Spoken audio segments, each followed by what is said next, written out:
Стотици илегални мигранти секојдневно ги ризикуваат животите обидувајќи се да влезат во земјава следејќи ја балканската рута преку Идомени на границата со Грција. Според тврдењата на странските медиуми, во селото Идомени дневно влегуваат по 200 мигранти, а оттаму главно доцна навечер се обидуваат да се качат на возовите, како слепи патници или да ја пробијат оградата долж границата.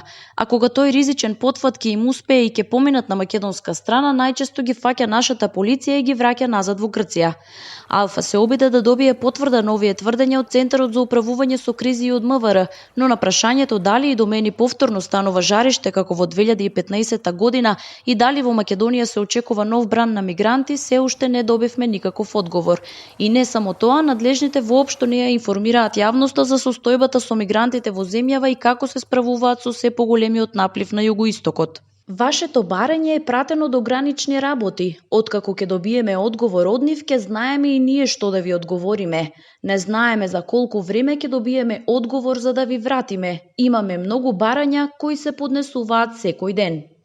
Од Центарот за управување со кризи Гевгелија не информираа дека во транзитниот центар Винојук во моментов има само 24 мигранти, додавајќи дека немаат право со сила да ги држат внатре доколку тие самите не сакаат да седат. Велат дека нема заразени со корона од оние кои се во кампот, а се прават и редовни здравствени контроли, но мигрантите не сакаат да останат во Македонија.